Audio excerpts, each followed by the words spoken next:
A maior Copa do Mundo vem aí. Pela primeira vez, uma Copa do Mundo vai ser disputada em 3 países e 48 seleções disputarão o título de campeão do mundo em 2026. Mas será que tanta seleção junta num torneio vai ser uma boa? Tem gente achando que não. Fica aí que eu já vou te contar que Copa vai ser essa.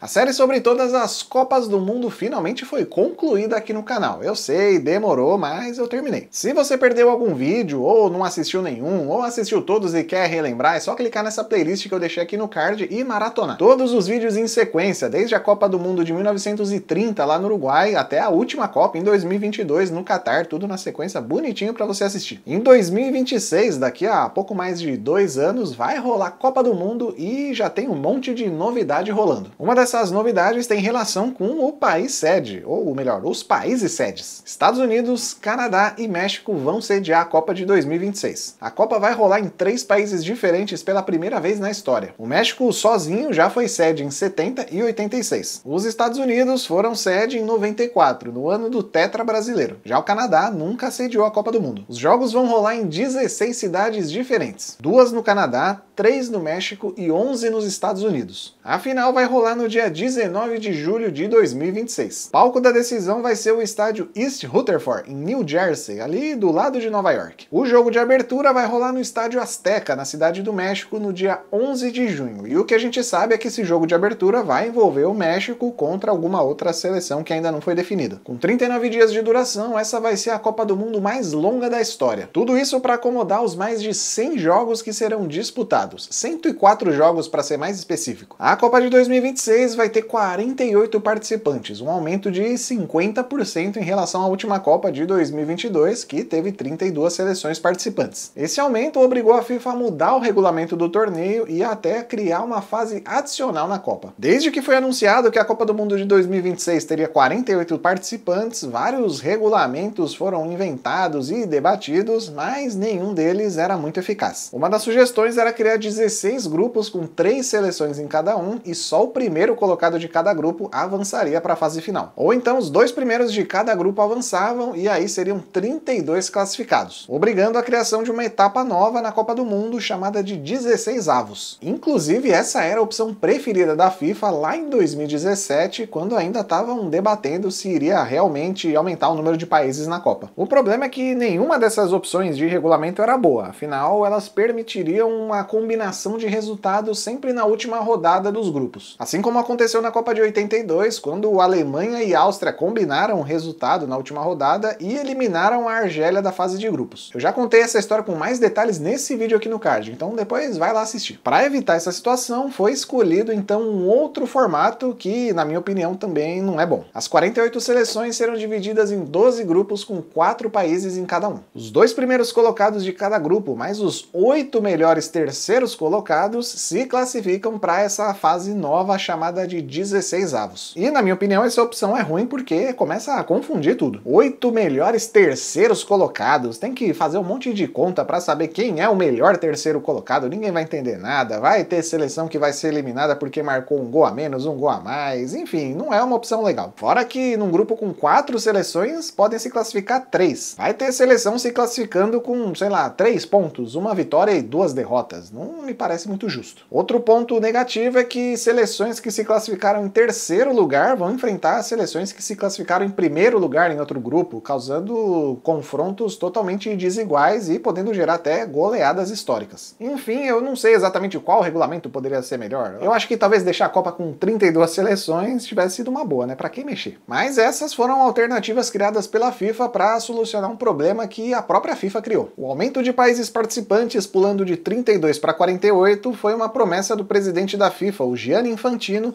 feita lá em 2016 durante sua tentativa de reeleição ao cargo de comandante da FIFA. O principal motivo do inchaço da Copa é agradar dirigentes de federações de países que, com uma Copa com 32 seleções, dificilmente se classificariam, mas numa Copa com 48 seleções, a chance de se classificar é muito maior. Um exemplo é aqui na América do Sul. Até a Copa do Catar, a América do Sul tinha 10 países concorrendo a 5 vagas na Copa. Com o aumento das vagas para a Copa de 2026, a América do Sul ganhou mais 2 vagas, uma vaga fixa e outra que pode ser conseguida na repescagem. Ou seja, agora são 10 seleções disputando 7 vagas. Para seleções tradicionais como o Brasil e a Argentina, fica muito difícil não se classificar para a Copa. Eu diria que é quase impossível, tem que fazer uma campanha horrorosa para ficar fora da Copa. Tudo bem que a seleção brasileira aí no começo das eliminatórias está se esforçando para não se classificar, né? Mas eu acho que até o final das eliminatórias o Brasil se classifica sem muito esforço. Além de tentar agradar todo mundo, a FIFA tem outro motivo para inchar a Copa do Mundo: o dinheiro. A entidade espera arrecadar quase $1 bilhão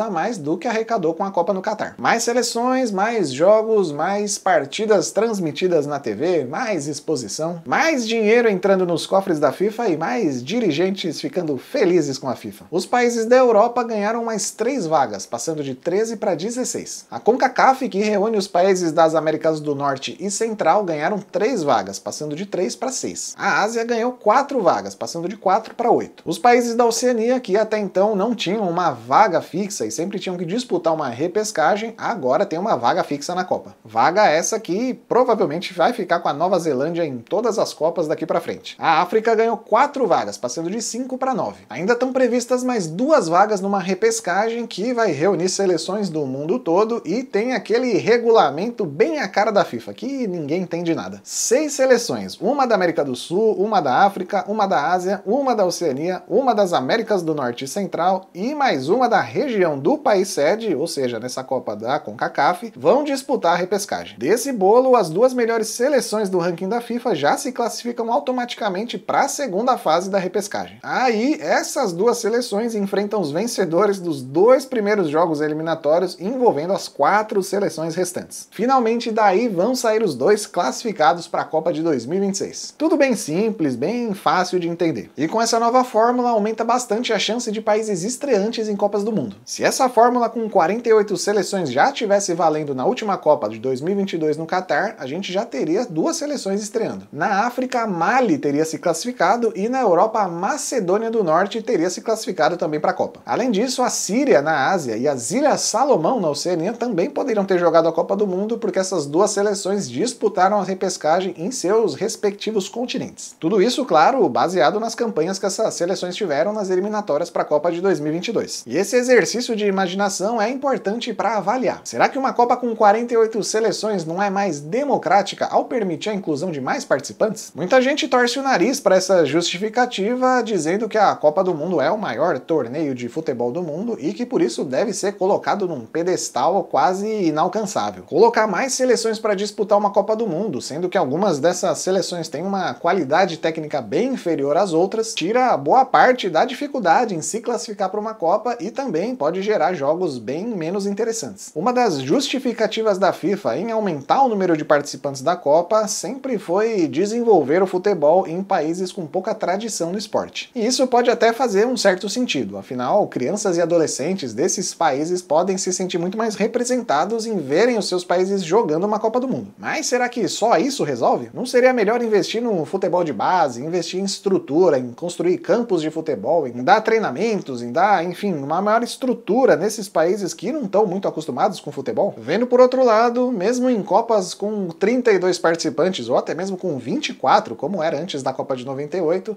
várias seleções desacreditadas foram longe no torneio. Como, por exemplo, a Croácia, chegando ao 3º lugar em 98, a Turquia também chegando ao 3º lugar em 2002, e Marrocos chegando à semifinal na última Copa agora do Catar, sendo a primeira seleção africana a atingir esse feito. De um lado, abrir oportunidades para as seleções mais modestas, do outro lado, uma qualidade técnica inferior. Enfim, qual a sua opinião sobre uma Copa do Mundo com 48 participantes? Deixa aí nos comentários. Os países que chegarem à final da Copa de 2026 vão disputar 8 jogos, um a mais do que na última Copa. O aumento do número de jogos, mesmo sendo só um jogo a mais, foi motivo de crítica de vários treinadores europeus. O espanhol Pep Guardiola disse que uma Copa do Mundo com 8 jogos iria matar os jogadores. O alemão Joachim Löw, campeão da Copa de 2014, também disse ser contra a expansão do torneio. A Associação Europeia de Clubes, que reúne os principais times da Europa, soltou uma nota pedindo que a FIFA cancelasse a proposta de 48 seleções na Copa. Mas não tem jeito, já foi confirmado e vai rolar. Copa do Mundo de 2026 vai ter 48 seleções e não tem jeito da FIFA voltar atrás. Para evitar longas viagens na primeira fase, afinal, Canadá, Estados Unidos e México são enormes, a sede sedes foram divididas em 3 áreas: Costa Leste, Central e Costa Oeste. Cada seleção jogará os 3 primeiros jogos da fase de grupos somente dentro de uma dessas áreas. Das fases eliminatórias em diante não vai ter jeito, vai ter que viajar. A partir das quartas de final, todos os jogos vão ser disputados somente nos Estados Unidos até a final no dia 19 de julho. Por enquanto, somente as 3 seleções sede, Estados Unidos, Canadá e México, estão garantidas na Copa. As outras 45 seleções só serão conhecidas no final de 2025. Então tem bastante jogo pelas eliminatórias para acompanhar até lá. Enquanto isso, você pode acompanhar o vídeo da Copa de 82 que tá aqui no card. Tem esse famoso jogo da vergonha entre Alemanha e Áustria que eu comentei. Tem a talvez melhor seleção brasileira de todos os tempos. Tem muita história boa. Clica aqui na tela, assiste o vídeo e até o próximo jogo.